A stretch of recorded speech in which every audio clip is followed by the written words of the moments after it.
Hey everyone, it's Carissa Wiley at sprinkledwithglitter.com. Thanks for joining me today. Today I am sharing some easy watercolored landscape cards, and these cards are some of my favorite that I've ever made. And don't worry, you do not have to be a watercolor expert to create these. They're super easy to create. Now I wanted to give you a look at the color palette that I chose for today's projects. And I usually build my color palette with inks first. Now, because I want to use this color palette and I want to watercolor as well, I will be mixing my watercolors to create colors that are similar. Now for today's projects, I will be using the brand new Essentials by Ellen Abstract Mountain die. There is also an Abstract Sunset die there on the right-hand side. And this All About You stamp set that coordinates with the Nice of You die that was previously released from the Essentials by Ellen line. So I'm using some of the brand new June 2021 Essentials by Ellen products, and I think you're going to love the way that these projects turn out. Now, I do want to tell you that this color palette was shared with me by my friend Heather Meeson. She suggested this color palette, and I absolutely love these colors together. It has a little bit of Tattered Rose, some Catherine Pooler Bellini, a little bit of Concord and Ninth Stardust, and some Juniper Mist from Catherine Pooler. There's some really beautiful colors together. And I decided to go ahead and use my Kuretake Gansai Tambi watercolors to create similar shades with watercolor. Now, I will have listed over at my blog the color number that I used to create each of these colors of watercolor. This first green was actually straight from the palette, and I'm just mixing in a little ceramic palette that I got off Amazon. I will try to remember to link that below as well. I got this for Christmas, I believe. But some of these greens and yellows weren't perfectly matching with the colors that I have chosen. So I decided to go ahead and be brave and mix my own colors. Now this color was too bright. It needed a little bit of brown added into it. So I'm just grabbing some brown from my palette and mixing that in as well to create the color that I'm looking for. Now, a few things I want to mention about color mixing. Color mixing is not an exact science. It's kind of something that you have to kind of just lean on your instincts with. If something looks a little too bright, like this pink that I was trying to create here, I grabbed a little bit of the white watercolor to kind of wash that down and make it more of like that brown, pink, tattered rose color. Now keep in mind, as you mix these with water as you're painting, they're going to kind of fade out a little bit too. And so I just really want to encourage you, this is not an exact science. Go with your gut and don't be afraid to experiment a little. Now here's a look at all of the colors that I created on the palette. And I am taking some Artistico, Fabriano Artistico extra white watercolor paper. I have it taped to some boards and I'm wetting it with a large flat paintbrush, and I'm just slapping some color down here. I need some broad areas of watercolor that I can die cut with my Abstract Mountain die to create the pieces to put together for my background. So I'm going to tell you that these are going to look like a hot mess as I'm creating them. By the way, I love this navy color that I created. It is mixed. It's a little bit of the navy color from the palette mixed with some black, and I think it turned out really beautiful. Now you can see these 5x7 pieces of watercolor cardstock. I'm kind of applying two colors to each of them. I'm not necessarily trying to mix the colors because when I die cut these in the end, I want each piece of the die to be separate. So I'm just kind of eyeballing half of the paper or half of the cardstock and adding some color. Now I did dry these, and then I went back and added a second kind of rough layer of color over all of these colors. And this just kind of builds up the colors in some areas, adds some harsh lines. And once I was done kind of building up the color the second time, I set these aside and allowed them to dry really well. I worked on several other projects and then I went back to them later. So you can see I have a light pink color, that darker pink, a kind of orange color, the various greens and the navy here, and I allowed those to dry, and then I'm going to remove them from the boards. Now, the reason that I taped them down to the boards is for two reasons: to try to keep them a little bit flatter as they dried, and also so that I could move them out of my way while I was working on other projects. So that's helpful. So they don't look like much, right? But I'm going to die cut these using the Essentials by Ellen Abstract Mountain Die. Now, I wanted to preserve as much of this as possible. I did have this large area of kind of unwatercolored watercolor paper here, and I didn't want to die cut that. So I trimmed it off, and then I am going to cut just the horizon of this Abstract Mountain Die from this lightest pink watercolor background that I created. Like I said before, you do not have to be an expert watercolorist to create these backgrounds. They're very easy to assemble together.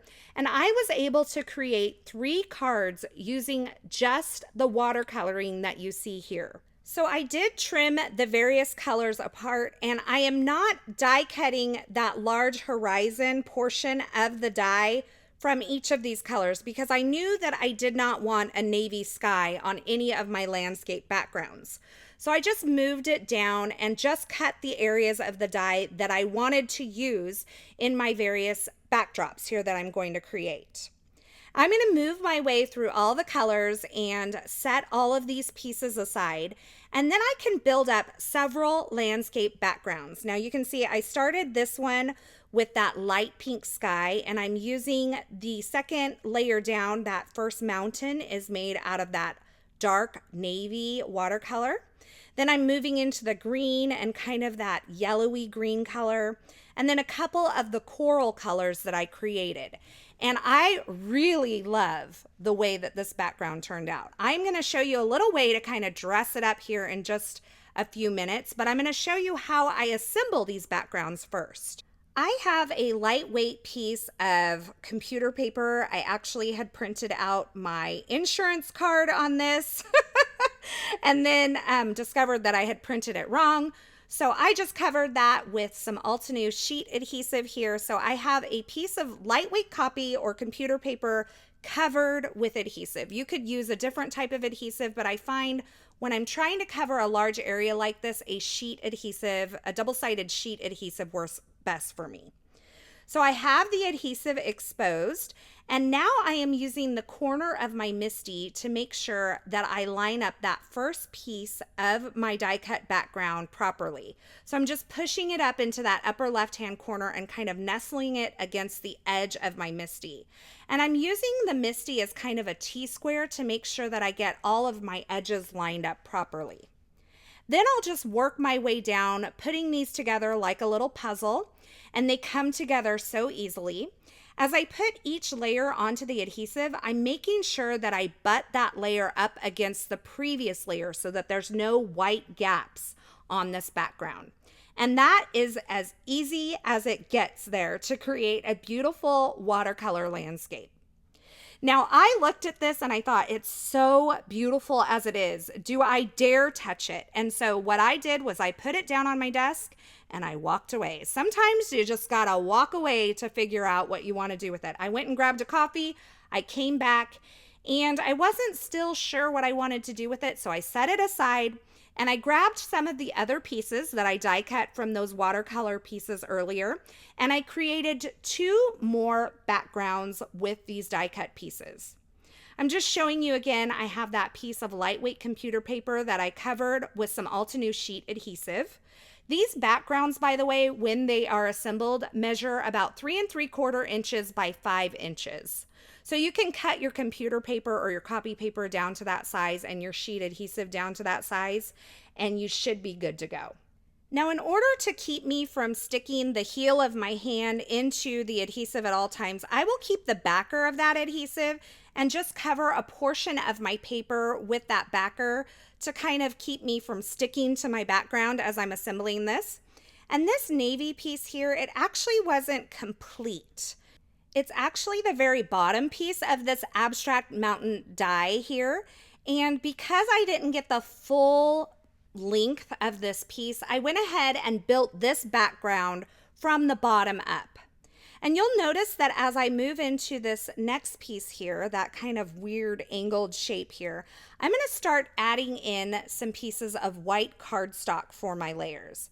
And this is going to allow me to build up some of these layers with dimension. Now you could also use foam adhesive for this, but I really like building up layers with cardstock as well. So I'm just using a kind of scrap heavyweight piece of white cardstock that I've die cut. And I went ahead and assembled the entire background and finished it off with a piece of the watercolor cardstock for the sky. Now I'm going to add a second layer of this white cardstock to each of those three pieces that I kind of held my place with before. And this is going to add some dimension to each of these layers. I'm using a little bit of liquid glue for this. This is the Lawn Fawn liquid glue. I also really like the Honeybee liquid glue, so you could use that as an alternative. And I have now 2 layers of the white cardstock built up on this background. Now I'll move on and add some liquid adhesive again to that top mountain piece. And this time I'm going to add the watercolored piece that I die cut.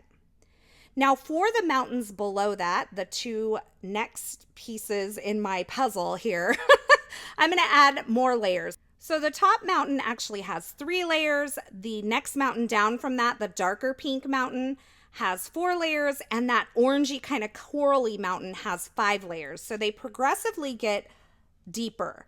And I added some layers to my third background as well. So this one is all flat. It's adhered onto a piece of just regular copy paper. This one also on the regular piece of copy paper, but I've built up some dimension on the mountains. And this third piece that I've put together, all with the same die cut pieces, I did not watercolor any more pieces. It has dimension on the bottom 2 layers of these landscapes. Now it's time to put together some cards, and I'm starting out with this first background. This one has no dimension added to it, and I'm going to use the brand new Essential Arches dies from the Essentials by Ellen line, and I'm going to die cut this landscape. It is so beautiful, and when you die cut it with this arch, it kind of just adds a little something to it. Now, the Essentials by Ellen Essential Shapes, including these essential arches, cut not only the shape, but also a thin little frame here. So as I die cut my background, I'm going to pop out the frame and replace it with a frame that I die cut from some gold cardstock. I'm going to adhere each of these pieces onto a piece of antique ivory cardstock from Hero Arts. So I have the outer piece first. It's adhered flat down onto this card front. Then I have my metallic gold frame that I'm adhering with some liquid glue, also flat onto the card front. And then I've die cut the arch 3 more times from some heavyweight white cardstock, adhered those together, and then adhered that onto the back of my watercolor piece to create some dimension behind my arch. And I'm going to inlay this into that background or that card front that I've already been assembling. And this is just going to add some dimension. You could definitely do this with some foam adhesive, but I love the kind of solid feel that it gives to a card when you build up those layers with a little bit of cardstock. It just really gives your card some heft. So I have these all lined up, and then I'm just going to nestle that onto the card front using a little bit of tape runner adhesive. And then I can adhere that onto my A2 top folding card base. This is cut from some Essentials by Ellen linen cardstock.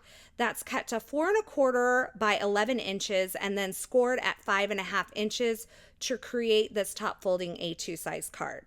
Now for the other 2 backgrounds that I created, I thought it would be really beautiful to add a touch of gold detail to them. And I'm going to do that with a little bit of embossing. So I've prepped the surface of this cardstock with my powder tool generously.